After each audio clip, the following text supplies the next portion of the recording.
Welcome everyone to the Man in Search of Gold podcast. I'm your host, Eric Mangold, and I'm the founder of Argosy Wealth Management. This is the show where we share ideas, strategies, and history to help you improve your life one financial move at a time. Let's get started.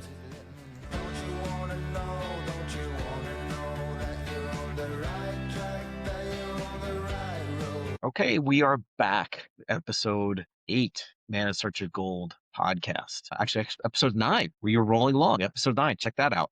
Okay, so today we are excited. We're joined by Lida Johnson. Lida is a compassionate and deeply grounded health and wellness strategist who helps people reconnect with themselves, their body, their mind, and their spirit. She's a powerful example of resilience and transformation. In her early life was marked by abuse, emotional struggles, and addiction. She made the courageous decision to rewrite her story. Not a lot of people do that. Determined to break free from her pain of her past, she embarked on a wellness journey that not only changed her life, but also renewed her sense of purpose. From conquering Ironman Triathlons to hiking Kilimanjaro and the Appalachian Trail, I mean, these are all things I can't wait to talk about. Lida discovered strength, healing, and clarity through movement. Daily physical activity became a cornerstone of her physical, emotional, and mental well-being, shaping her positive outlook on life. Today, as the founder of Head to Toe Coaching, Lida is passionate about helping others step into their own transformation. Through personal coaching, podcast appearances like today, public speaking workshops, and book contributions, she shares the hard-earned wisdom and tools that helped her rise and succeed, and help others do the same. So, Lida, thank you so much for being here. Thank you, Eric. I'm really looking forward to having a chat wherever we go today on Lucky Number 9 podcast. I know. I'm so excited. It's getting there. I'm no Rogan yet. I keep saying it, but we'll get there. But it's all good. It's the people that you touch, right? So, okay, so there is a lot to unpack here of how we got into your coaching and wellness. But so, can you please, where did it all begin? Where did you grow up? So I, interestingly enough, grew up in Southern California. I went to Encinitas High School, graduated a year early from there, and then was an exchange student in Denmark. Wow. Yeah, and Was came that back from choice? Like Denmark was the choice? Well, yeah, actually, I had been studying French, but I didn't want to go to Paris. And so when they came back and said, we have Denmark, I'm like, oh, let's go for it. It was a country I didn't know anything about. I certainly didn't know the language when I went over there. But yeah, for some reason, I just didn't want to go to France. That seemed to be like overrated, over spoken about. So I wanted to go somewhere less known. Okay. Interesting. And then Okay. I came back to California, and about a year or two after that, I moved to Connecticut. How so? What was the move? What was the I trigger? went to school, got my first house, had my first car, did all kinds of things. And then at 47, I moved to Colorado. And I've been in Colorado since then. So now in Connecticut, that was when you were in finance? Well, so my career started off in corporate software. I was a consultant. I traveled. I did software installations for quite some time. I then went into product management, project management, all within IT. And even when I moved to Colorado, I had an IT job. I worked for a company that was global, and I was able to maintain my job because my boss was in Montreal and the team that I worked closely with was in Ireland. So I was able to keep my job. It just meant that I started my day earlier, right? Because now I'm 2 hours earlier. So I still had to meet the requirements of being available during Ireland time and Montreal time. But when I moved to Colorado, I still had that corporate job. Gotcha. Okay. And then at some point you were in the world of finance, right? So in one of those jobs, I worked with a software application that had employee stock purchase programs and stock options. So at that point, actually, I was in quality assurance. And so my team tested, all the rules and what was long term versus short term and all that. And so I got certified as a stock plan administrator when I was in that job. Okay. Yeah. Because as a one of the reasons that I launched the podcast was working with so many folks in the healthcare space over many years. They always complained about, they're never taught financial wellness in school or med school or residency or any of their extra schooling that they do, fellowships. And then they get into their jobs, and then all of a sudden their financial wellness has got to take a back burner because they're focusing on healing people. But you have a little bit of you have different experience, which is great. So yeah. And I wouldn't say that, knowing how stock options vest in a plan is different than managing and knowing how to manage your money, right? So there's a whole other component to money like budgeting and, Yeah. you know, planning your 401ks and your retirement and, how much do you spend on your business and, how much are you risking? So I learned more of the technical things. I Mm. did have options, so I did learn specifically how, that worked for me. Other than that, the only thing I ever did, even from my very first job, was always invested in the 401k options. That's Okay. all I knew. That's all I knew. Okay. Just check the box. Yes, I want to buy into this, and yes, I want the company to match. And then it's been a long haul to really understand more about the finances. Yeah, well, I think with health and finance, I think the biggest thing that when I'm meeting with a new client, we talk about things like this is a journey. This isn't, a one stop fix that's going to fix the things in the day. I mean, there's certain things we can fix and make better in a day, but it's not. It really is a journey. Whatever. I mean, so when I'm meeting somebody that maybe a client of mine, or maybe they're just interviewing of mine, I just said, people that you want to work with, the people that you can foresee yourself being, along with you on that ride, to be your wingman on that ride as things go up and down, and there's good times as well as bad times. So and also when you talked about, a lot of people get so they get so gun shy about their finances. A lot of times they don't check the box to sign up for their 401k, which is really easy. But yeah, we can get into all of that. So, okay, so we talked about a lot of the what we didn't talk about. I just talked about it in your bio. Things about like the struggles that you encountered and overcame them. Can you share about some of those, like the abuse and the emotional struggles that you talked about? Yeah, as a kid, I didn't grow up in a family that was supportive and caring. There was a lot of physical abuse. My father was an alcoholic. And beyond all that, it was really the words that were the hardest to overcome because those are the words that, I replayed in my head. And even to this day, sometimes I could be triggered by a word or a tone in the way that word is said.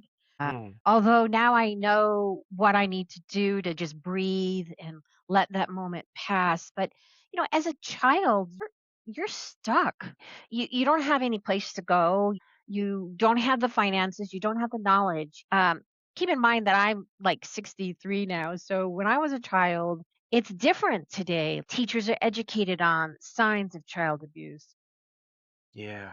There's so much more awareness about that, and in my generation, we didn't talk about it. So, I presented this happy person to everybody, but inside I was dead, I was dying. And that was in California. Did that continue into Connecticut? No, that was one of the biggest leaps that I took in my life. I've taken several since then, but I was 18 and I wasn't going to college. College wasn't talked about in my family, but I was smart and I got math really well. And so my parents were divorced and I never knew my birth mother growing up. And so my dad just said one day, well, why don't you call Ricky, my birth mother, and reach out to her and see if she could help you? And I did. And I decided to move. She asked me to come to Connecticut and I just moved. When you say help you, was it to help you to like find a job, or just you knew you had to, did he know you needed to get away from him? Yeah, I think he knew I needed to get away from the situation, but I learned later that there was an agreement between my parents that she would pay for my education. So I left to get my education, and when I arrived, she said to me, "I'll pay for your first semester and then you're on your own." And so I'm like, "Oh my gosh, what do we do now?" So I got a job. I worked full time and went to night school. Okay. Okay. But your birth mother and your father, did you communicate with your birth mother?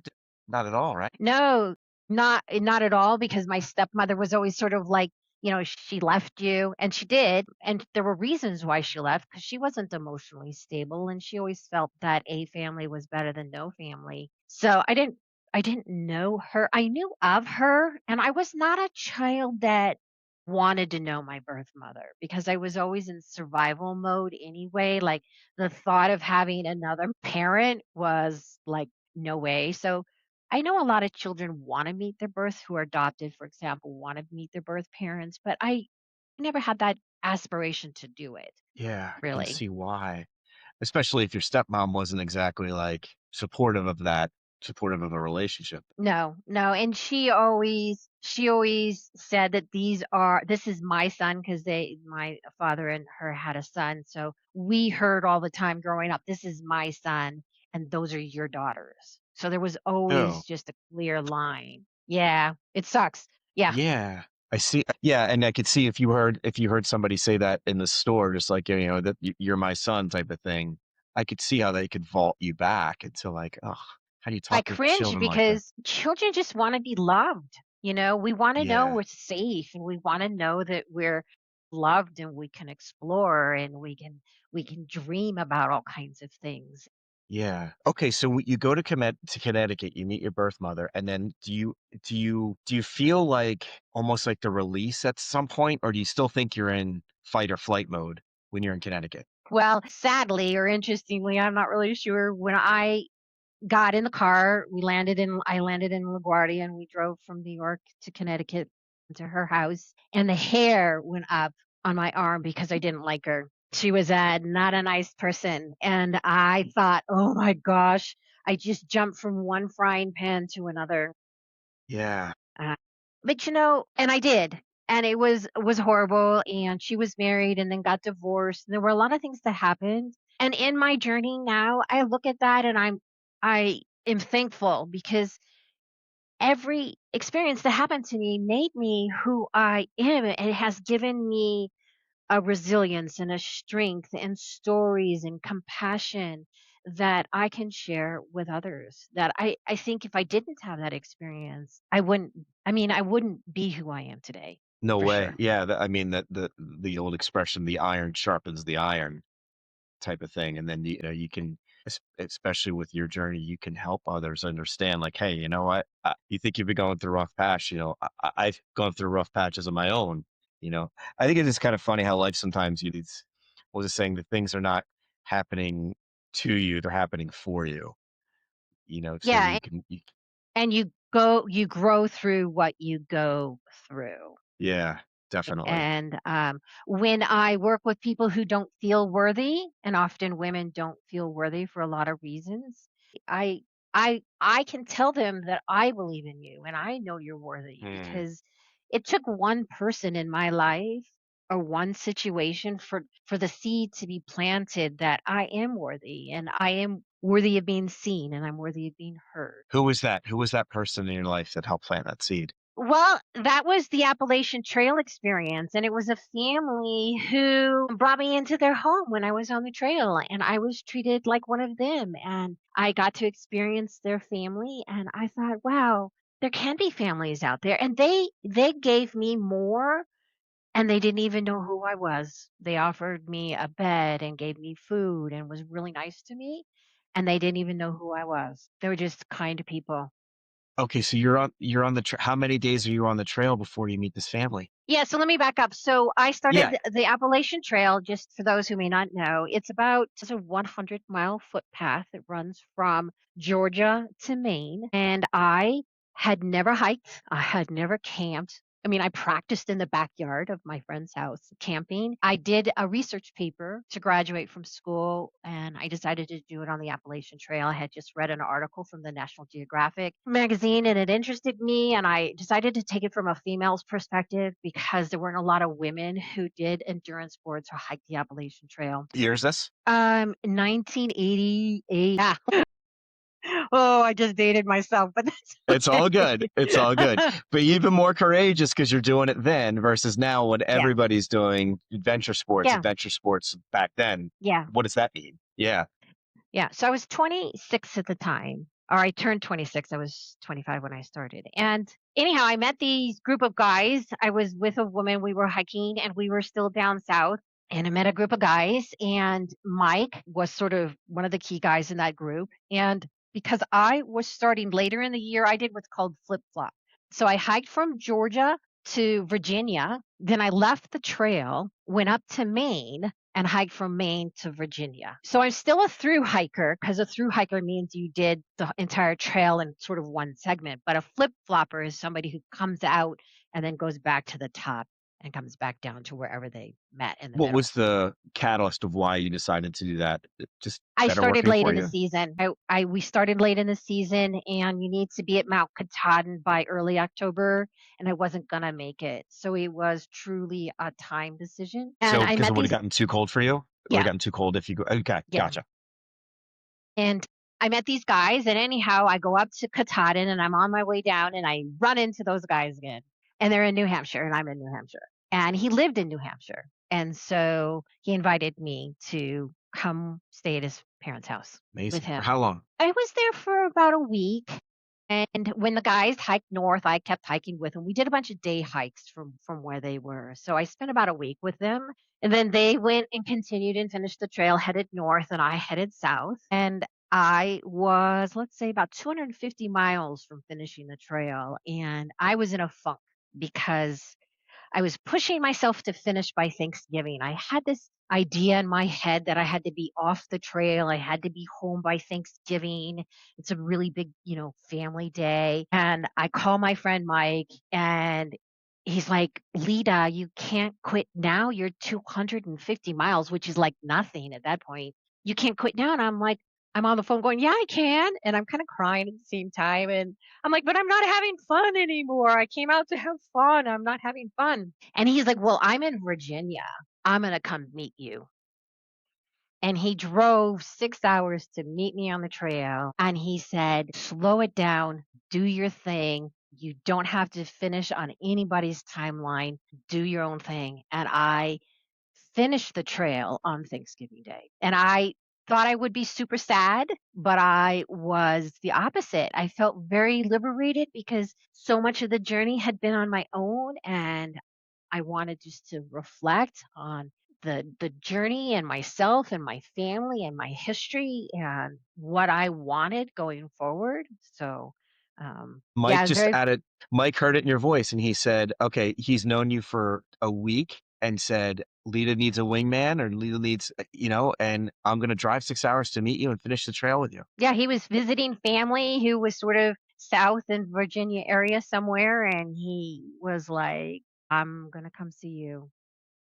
Amazing. And yeah, and his family, for years and years and years afterwards, I saw a lot of his family, and I've never told them because I lost contact with them over the years, but I've never told them what they meant to me, and they were the true turning point in my life to understand that truly most people are kind. Yeah. Yeah. Not the situation I had where I always felt I was, being used or taken advantage of. And I believe that even stronger today in all of the craziness that I do, that people truly are kind more than not kind. You just Yeah. have to be open to it.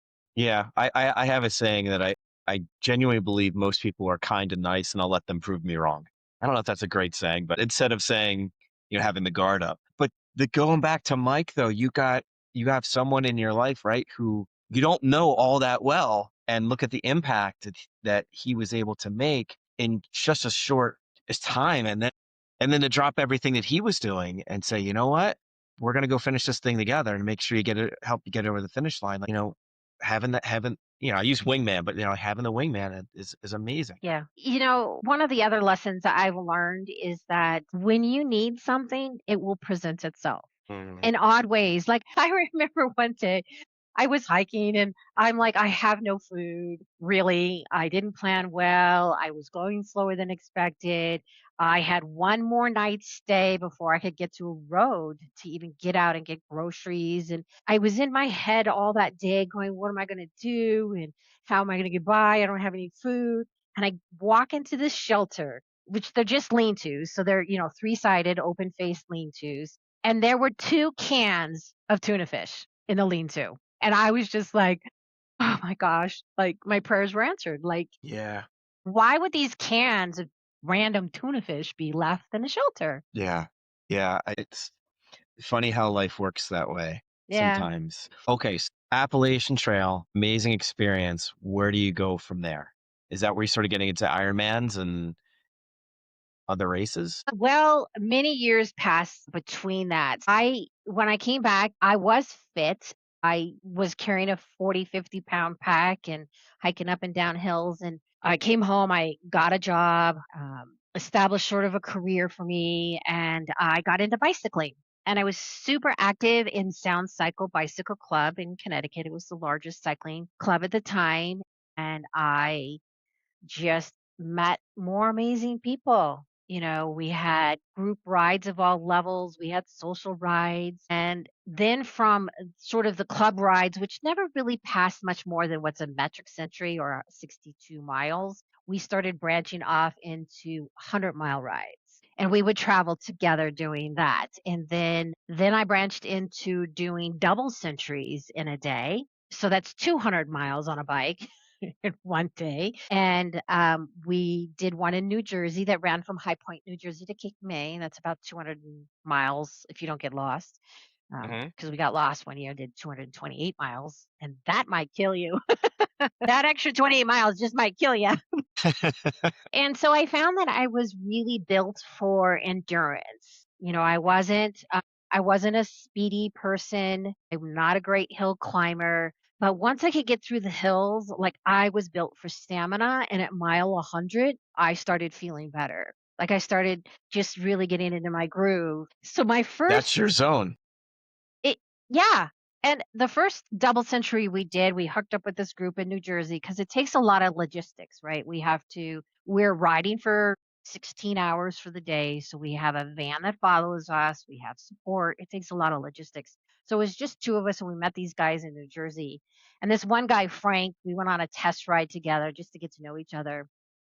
And we get to the top of this one hill, and he stops the group and says, "Whoa, wait a minute. I think we need to talk here because I don't think Lida can do this. She's too slow." And he went on, and I'm like seething underneath and going, Yeah, right. he doesn't know me. So my friend that I was with the whole way home, I'm like, who is he to tell me that? And I'm like just kind of cranky and bitchy. And anyhow, we go do the double century, and he needs a ride for 50 miles because he can't do it. And I'm in the front. And at the end, he came up and apologized to me. He said, "I'm sorry. I misjudged you." Karma. Yeah. Yeah. Don't ever judge a book by the cover. Everybody has a Mm-mm. journey, everybody has a story. And Mm-mm. I've I'm judged so much, I hate it. In so many aspects of things. So yeah, karma Yeah. and karma and a little poetic justice because Mr. Mike had, has his gas tank ran out, and he was Yeah. 50 miles Yeah. short. And Yeah. I mean, I'll give him credit for apologizing, but that is a slice of humble pie that he had to eat. A Yeah. lot of people have eaten humble pie after they run into me just because being an athlete, if you're a runner, they expect you to be tall and lean, or if you're a biker, it's Hmm. tall and lean. And this idea that based on a body type, we have to, we're pigeonholed into what we can or can't do. I've always defied that. And I've always, even to this day, I know people look at me and I look at them and I'm like, I'm going to cream you. So you just zip that mouth. Don't say a word to me because I'm going to pass Hmm. you. I studied martial arts for a number of years, and one of my instructors was I'm 6 foot, about 205. He was about 5'7", maybe 155 if he was soaking wet and he had rocks in his pocket. Not a very intimidating guy. And if you looked at him, I mean, just very unassuming. Even if you saw him, he's not like cut or built. He's just very unassuming looking guy. But he would throw us around like we were sacks of potatoes. And it's just like, you never, never, never judge a book by its cover. You just don't know. Yeah. I think that's one of those lessons that the sooner that you learn that, Yeah. then the more graceful you go through life with. So I Yeah. started endurance cycling, and my first Ironman was at 40. Okay. But with Ironman, you got to incorporate running and swimming then too. So you had to, what is it? Is it a mile swim? Is that what Ironman is? Okay. Yes. No, Okay. it's a 2.4-mile swim, Oof. 112-mile bike, followed by the 26.2-mile run. And All in that's one open day. water too. Yeah. Yeah, all in one day. And most of them have a 17-hour time limit. So you Okay. need to be finished within 17 hours. Okay, your first, how many did, I've done 8. so 17 hours you need to be finished. Mhm. the people that put in, how do I ask this? The people that put in the work and train, do they typically get in under the 17 hours, or is that still a stretch? It is a stretch for a lot of people. And there was a woman that I trained with from in Connecticut, and she did not meet the cutoff, but she finished anyway. She was like 10 minutes over the time limit, but she finished it anyway. So I know a lot of athletes who are like, I'm a very average person. I am not a super athlete. You do not have to be a super athlete to do these things. I am probably 50% in the swim, 50 to 70% on the bike, and then on the run, I'm like the bottom 20. Like I'm a horrible runner. Well, I And shouldn't that's the say that last because, part. and that is the last part. And I do a lot of swearing when I get off the bike, like, like a lot of swearing, like a mile probably of like, I pay for this and this is stupid. And why do I do this? And oh my God. And With chosen expletive in between. yes. And there might be multiple expletives together. And that's okay. That's all Yeah. right. That's all right. Yeah. So But you just need to when you trust the process when you do that. when you say, okay, good question, good point that you bring up. Trust the process. Does that mean trust your training? Yes. So I always hired a coach Hmm. to help me, especially when I first started out. And you learn to train the way you're going to race. Meaning, if you're on the bike and you're riding 100 miles on your bike, you're going to ride that 100 miles the same way you're going to race it. Meaning, you know what your fuel plan is, you know what you're going to eat, you know how often you're going to eat. What I did was, I have a fancy Garmin watch, and I set that watch to go off every 18 minutes. So my watch beeps every 18 minutes and I need to drink water. Okay. Okay. Did you come And up with that your own, or is that through coaching or just a little collaboration? well, my girlfriend who got me into this, she was funny. She had everything dialed down. Like she'd be like, at mile 10, I have, you know, two crackers and I eat this and I have this, and you need to consume 250 calories an hour. And I listened to her because I didn't know any better. And I'm like, oh my God, 250 calories an hour. I feel like crap. My tummy's gurgling and I feel like I need to, run off the side of the road and, do some business. Yeah. It You didn't needed work more, or for you me. needed less? I needed less You needed less. Okay. Okay. for me. So over time, 15 minutes was the right amount of time for me. 20 minutes was too long and 15 minutes was too short. And Interesting. I Okay. and I called it donut time because donuts used to be happy food for me. And now, just imagine all my friends know this. I'm in my aero bars, my watch goes off and they're like, oh, it's donut time. And I'm like, it's effing donut time. I hate donuts right now. So everybody riding around me knew it was donut time and they would drink up. Hey. And then when you're working with a coach, and obviously there's three components: the running, the bike, and the swim. Does he come out of the gates? He's like, okay, Lida, you got the bike down, you're good. We're just going to focus on the run and the swim, or is it how you incorporate it all? Like, how does the coaching work? Yeah, you need to incorporate all three sports, and you do consider where the athlete is and what their strengths are. And even though I was a pretty competent cyclist, I needed to become actually a better one because I needed to be stronger off the bike because I was weaker on the run. So Okay. I actually needed to put more emphasis on the bike just to make sure that when I got off, I was not exhausted and I had energy. So that meant that I needed to become a better cyclist along with fueling and not being overfueled or underfueled. And Hmm. every race is different. And, do I ever, was it always spot on? No, but I was never too much one way or the other. So there's a threshold that, you target, and then you've got 10-20% around that both ways in Hmm. order for success. Wow.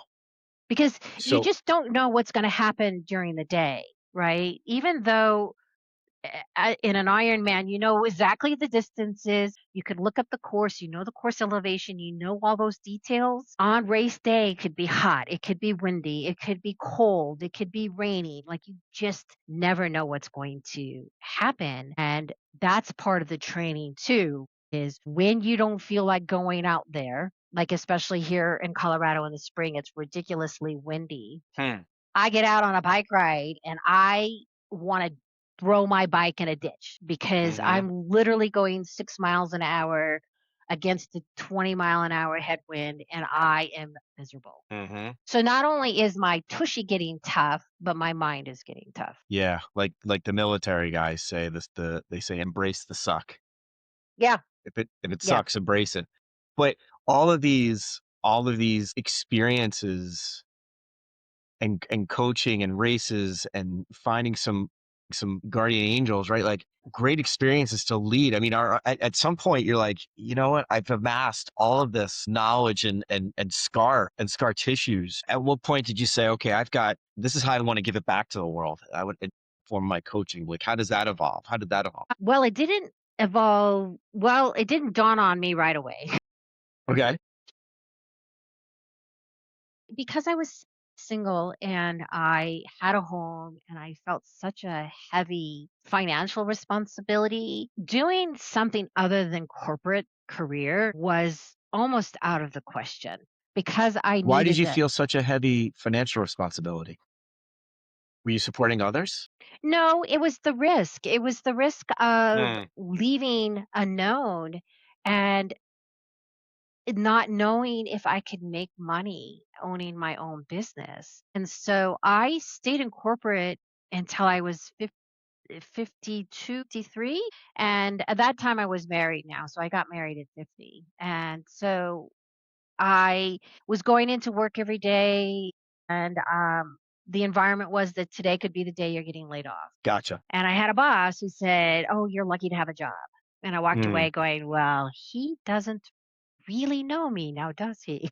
Yeah. Because Such I a took nice that as thing a to say to challenge. people. Yeah. Yeah. And so I started looking kind of indirectly, and then next door had a job for a functional medicine doctor. And I quit. I quit and went and took a front desk job.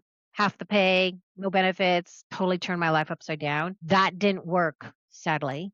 And I took 6 months to decompress emotionally because it was just a unhealthy, toxic situation. I'm out on a hike with a girlfriend and I'm like, I know what I'm supposed to do. And I said I'm going to be a coach and I never looked back. I mean, that afternoon I'm on the computer looking up every certifications, what I should get first. And when I finally started my business in 2020, so it's almost 6 years now, I realized that it's been my whole life. Sports have been my whole life. Nutrition was my whole life. At the time, my husband was diagnosed with diabetes, and I didn't agree with going on medication because it's a lifestyle disease. There were so many things. And I realized that my whole life I was meant to do this. Mm. So it doesn't matter your age. And at 63 now, I'm writing a book and I'm getting into motivational speaking. And it's weird because 5 years ago, I couldn't wait to retire. And now I'm super excited about all the options of life in front of me. The two cans of tuna in the woods just took a little while to present themselves back to you again. Yes, I'm a little Yeah. stubborn. I bang my head on the wall for quite some time before I give up on things. And that's all But right. I mean, I think, but also, I mean, now you're in business for yourself too, of trying to help people.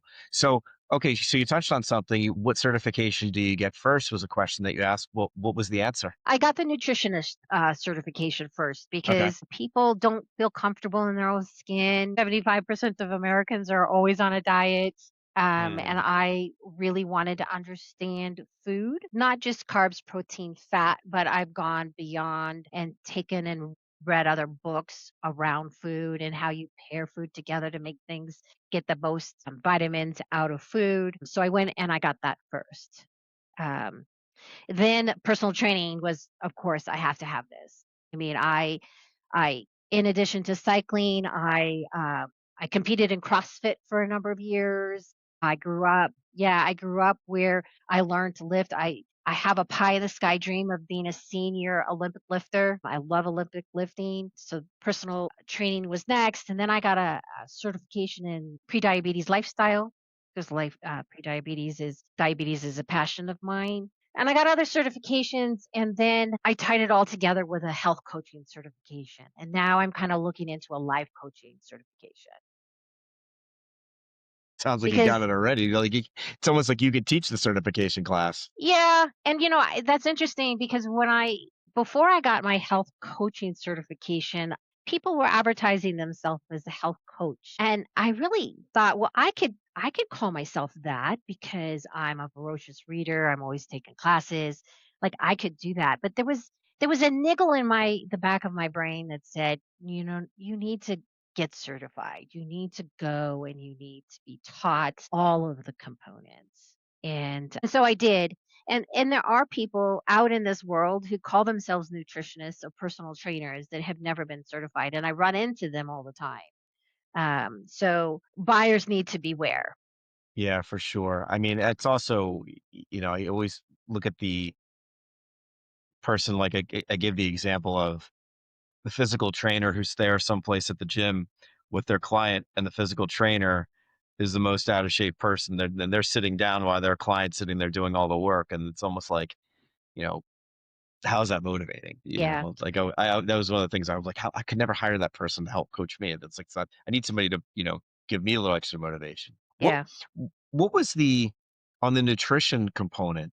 Because you mentioned something to me, we were talking earlier, because I think there might be a little bit of a paradigm shift in terms of medicine, kind of like you're hoping, where we move to more of that Eastern kind of philosophy on medicine, where, let's figure out what the root causes of things are versus just the Western. It's just give you a pill to figure it out, right? But you mentioned that most primary care doctors only have about 20 hours worth of nutrition counseling. Yet I would think many people, when they go to their annual physical, however many people go to their annual physical, ask a lot of nutrition-based questions to their primary care doctor. Right? So what are some things that you learned in the nutrition counseling that a primary care doctor just, and not through any fault of their own, that's not in their wheelhouse? So where I think a coach along with a medical doctor, how we bridge the gap is the medical doctor. Let's say you go in and you're going in for your physical, and I coach my clients through asking questions. And let's say they come back, the doctor comes back and says, Eric, you've got high cholesterol. Mm. So the first thing I do is coach my clients that it's not the total number of the cholesterol number that you're looking for. There's actually a ratio of triglycerides, HDL, and LDL that you're looking together. So a total high cholesterol alone doesn't mean that you're sick. Hmm. So there's an article on my website that tells you how to really determine if you're at risk from high cholesterol. But what a coach does is if the doctor says, okay, Eric, you've got high cholesterol, they're probably going to want to put you on a statin first. But I would come back and say, listen, okay, what can I do? And then they might say, oh, you need to change the way that you eat or you need to start exercising. And you walk away. That doesn't give you enough to implement in your life. So where a coach or myself as a strategist comes in is we help bridge that gap between what the doctor is telling you to do to how do you implement and what does it really mean in my life. So nutrition is an interesting thing because it's extremely bio-individual, meaning healthy food that is healthy for me may not be healthy for you. So I may be able to have dairy as an example, but if you have dairy, you may feel inflamed. You might be gaseous. You might have a drippy nose, right? So a healthy food like a whole grain may not be healthy for everybody. So you can get some testing done to find out if you have food sensitivities or allergies. But I've also created a food feeling function diary, which is let's connect what we're eating to how we feel and to how we function. So if you're getting up, Eric, and you're having, let's say, a traditional American breakfast of cereal and milk, and then you get into the office and 2 hours later, you're on a downward, you're struggling, you're low energy, right? You can begin to connect that energy to the food that you ate. Hmm. And, having cereal in the morning is a highly processed, highly sugar food that you shouldn't be having in the morning. You should actually never Hmm. eat cereal, but that's aside. Hmm.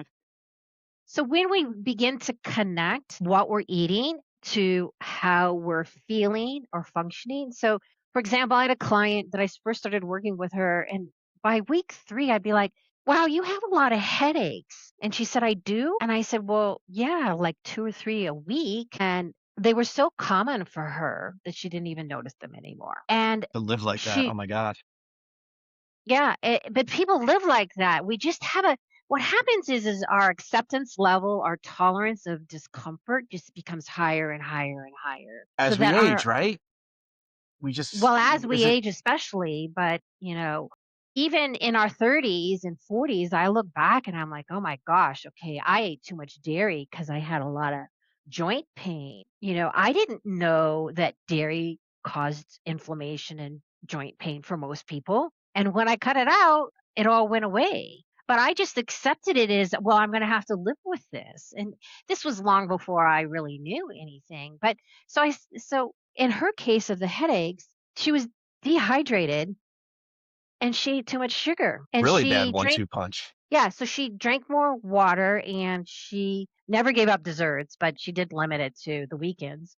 Okay, And her okay. and her headaches went away. And I So think we what you go you to bring the up a doctor with these ailments, right? We go, "Oh, I have a headache," and they can't find anything out. They can't figure it out. So that's where, paper and pen comes in handy. I'm a little old school yeah. where you keep track of these things and then eventually you can make correlation. You brought up a point a couple of minutes ago, and I wanted to touch on it because one of the things you said was somebody goes to their primary and then they come back and talks to you with the results, and you give them questions to ask.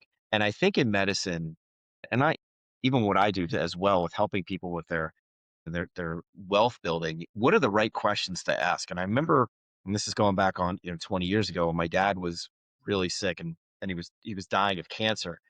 You know, we knew the outcome was inevitable. Well, I mean, this is for everybody. But we didn't know the timing. We didn't know a lot of the specifics. And thank God for my wife, who's an occupational therapist, but she's in healthcare. And she gave me like 4 or 5 questions to ask. And I was like, I never even thought of to ask those questions.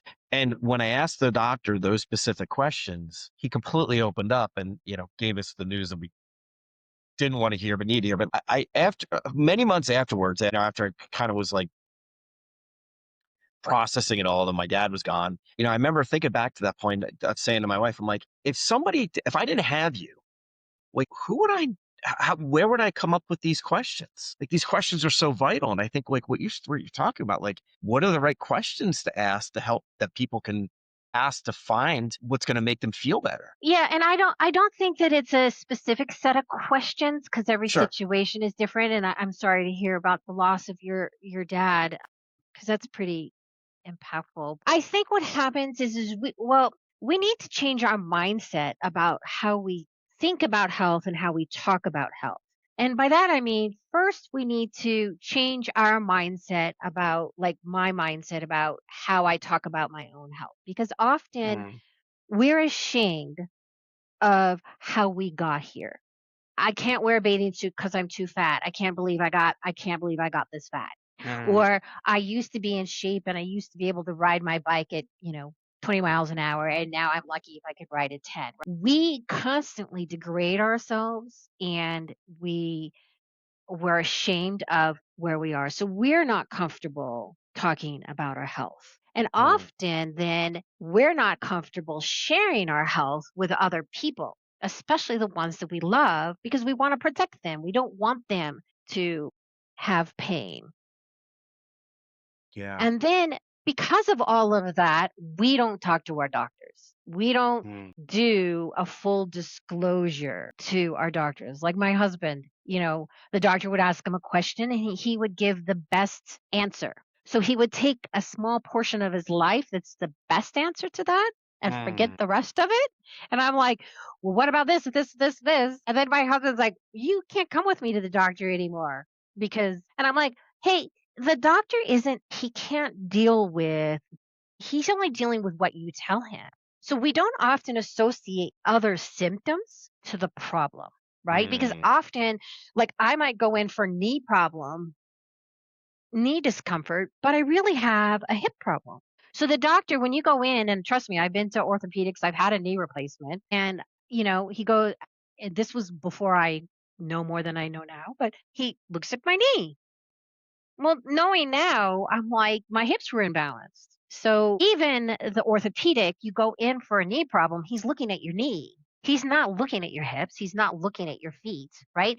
Our body is like a Jenga game, right? You know that thing where you pull out the game Mm-hmm. where you pull out the pieces, right? Yep. So if you've got this stack, which is your body, and you pull out a piece that could be a hip imbalance, and then you pull out another piece that is maybe no ankle mobility, and then you pull out another piece that is, lower back discomfort, and you pull out these little individual pieces that you don't connect together, and then all of a sudden what happens? The Jenga tower falls apart. Was part. Yeah. So, okay. So how do you help that Jenga? So they ask it this way: how do you help keep the Jenga tower from falling apart? Where does your coaching start and stop as an interface with a doctor? Yeah, so one, I might, if I don't know fully the situation that they're in, I will request them to go to a doctor. Get a diagnosis, find out if you've got something torn, find out if there's something out of alignment. Because, I don't know everything. I am not a medical doctor. But what I will do is look at not only the mechanics of your body, but how are you sleeping? What's your stress level like? Are you happy in your relationships? Is there clutter in your house? Like all of these things, right? All are integrated into the complete well being of you. And that's one of the reasons why I called my company Head to Toe, was because it starts with how we think about, are we negative? Are we constantly saying negative things, or are we positive? Right? Because whether it's right or whether it's right, you can or can't, it's true. So if you say you can't, if you say you're sick, then you're sick. And you're sick. So I try to look at the entire well-being, and you begin to put the pieces together. And one of the reasons why I got out of specifically talking nutrition, and I can get into the details with that, but if somebody comes to me for weight loss as an example, and I find out they're sleeping 4 hours a night, Mm. we don't even talk food. I mean, we might talk food, but we're really kind of like, if you're not getting a good night's sleep, what happens for you, Eric, when you don't get a good night's sleep? And I don't You feel might miss good. your Right, you might miss your workout, and then you're like, Yeah. "Oh, I'll just have this donut," and then it just spirals downhill, right? Yeah. So I'll take a step back and I'll ask them questions about other things, and then often I'll hear like, "Well, I just want a nutritionist," and I'm like, "Okay, I can be that, or I can be just a personal trainer, but it's all connected." Yeah.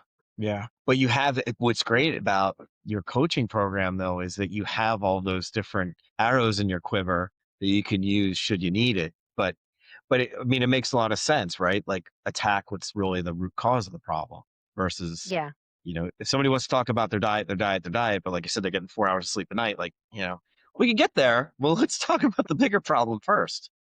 It's the difference between coming in and saying to someone, "I need a nutritionist," but what your body really wants might be something different. They come Yeah. into you to see you, "I need a financial advisor," but they actually might want something else that you'll uncover in that process. Yep. That's a great analogy. Great analogy. I mean, that happens a ton. I just had a client a couple weeks ago that came to me and we were talking about something on the investment space that we were doing with him. And then he said, "Oh yeah, well, didn't you hear?" And I said, "No." He said, "Well, what of his property in New York City and he lives in Florida." And he said, there was a fire in my apartment and I'm really worried that I'm going to get sued." I'm just like, hang on a second. Like, let's get you connected to an attorney before we start talking any more about the investment thing, because if you're going to get sued, which you're likely, he said, I'm probably going to get sued, like, and you're not protected, like, I don't care what your rate of return is if somebody can take it all away in a lawsuit. So yeah, it's fun. It's interesting because I find that in healthcare and in finance, when and coaching, when you're trying to help people, there's there's definitely areas of expertise, but there's so much overlap from the macro perspective how you're trying to help people. At the end of the day, you're really trying to help people get from point A to point B in that silo. Yeah. And I think honestly, one of the biggest challenges that I have is having people understand the value of their health, because they're not always so willing to invest in their health. I am out of pocket. It's not a $20 copay to come see me, and people don't see that value. And if I've ever splurged in my own personal finances, it's always been with my health. I've always made sure Hmm. that, I have a gym membership, or that I get the massages, or I get physical therapy to take care of those niggles. But Hmm.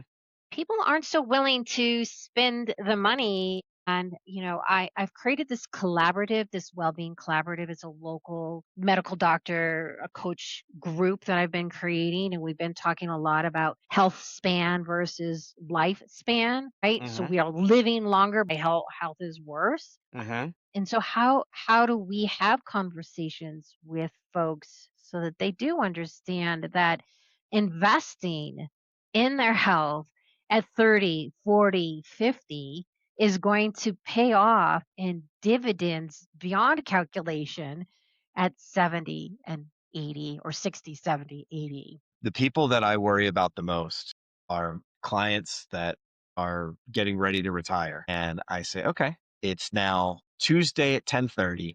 What are you doing?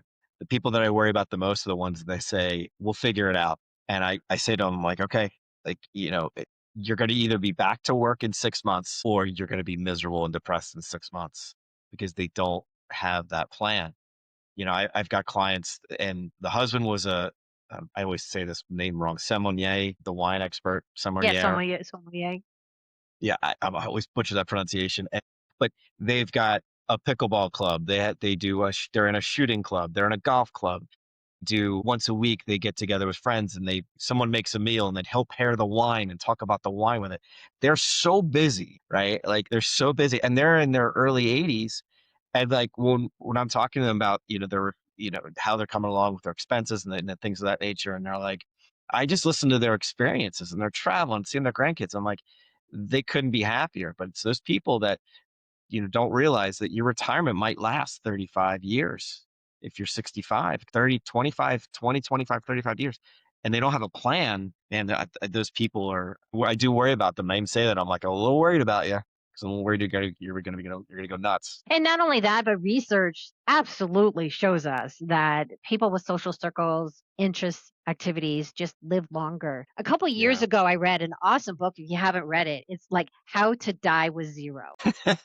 And it was really, well, it was a really, really, really great book because it talked about, it started off with a story of two young kids right out of college. And one kid decides to take a trip to Europe, doesn't have a lot of money, spends all of whatever money he has, which isn't much. And the other kid who decides, okay, I can't risk it. And I go into career. And he talks about the experience, what he calls experience dividends. And the fact that the kid who traveled in Europe is still talking about that trip 30 years later versus the kid that just went off to college. So it really put into perspective of living with wealth, having the financial backing and you know, knowing when to spend it for those experience dividends that you're going to get and you're always going to remember. So it was a very interesting book.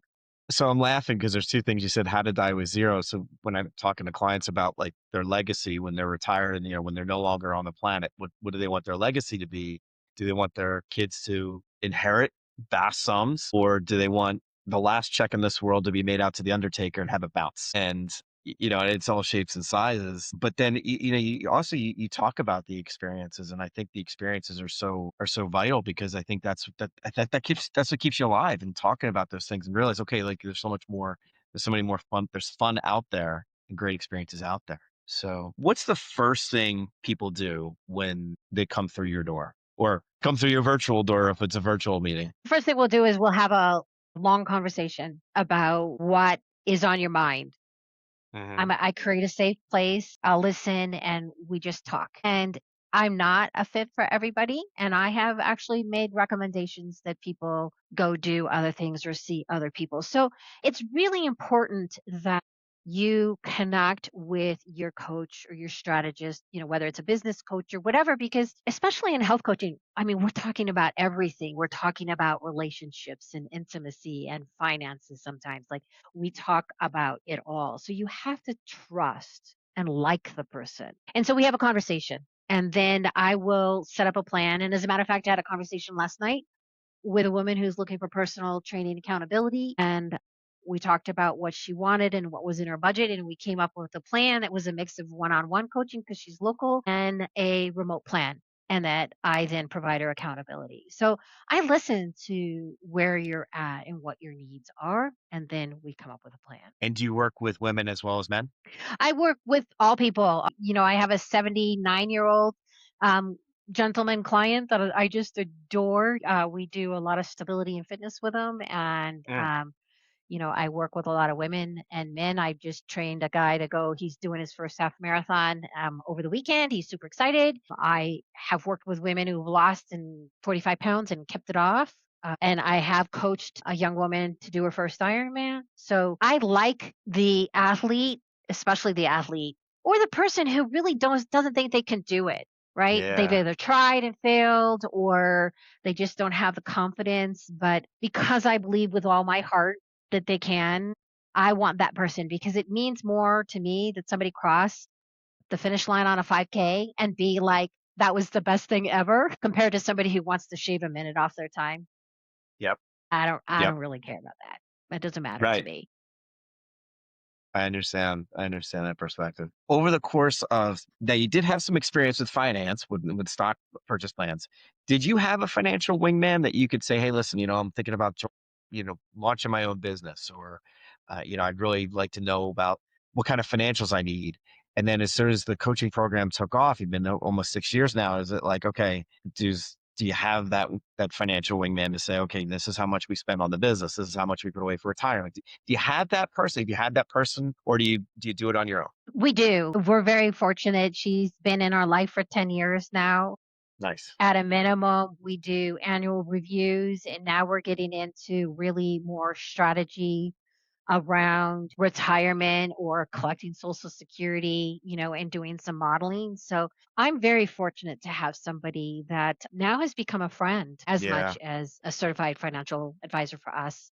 In Yeah. the young days, I didn't. I just put my money in a 401k and left it. I didn't know what else I was supposed to do with it. But I think that the sooner you could talk about retirement and plan for that, like I just feel now that I'm here in retirement age ish that I don't know much about retirement. It's actually kind of really hard. Like, what are you going to do and where are you going to live? And what's that look Yeah. like? And, are you going to be happy getting up every day and seeing your husband every day, all day?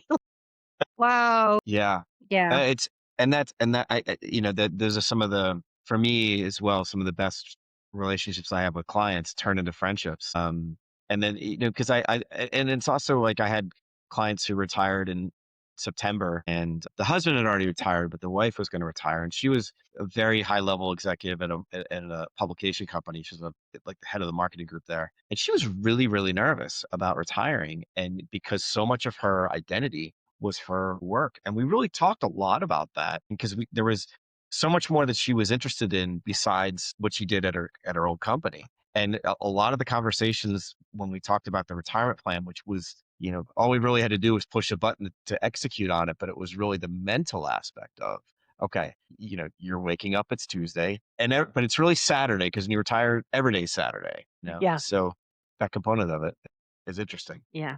And you can never find a financial person early enough. Like my niece now is 26 and I've already like referred her and said, you need a financial planner. Like she's very serious and she's, already got this like budget concept. But, I'm like, you need a financial planner. I mean, you can never start that too young. I mean, I wish I had started it earlier. I mean, I'm doing okay, but had I had a financial planner at 20 or 30, it would have been even a better story, a different story. Yeah, definitely.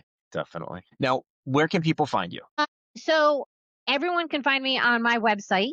It's head EAD2TO toe coaching. Or if you can't remember that because it's weird, dreamingitdoingit.com. I have two websites. Yeah. Okay. Okay. But either one And will all of connect you. okay. And all of your socials will be in the descriptive information on Yeah. the podcast.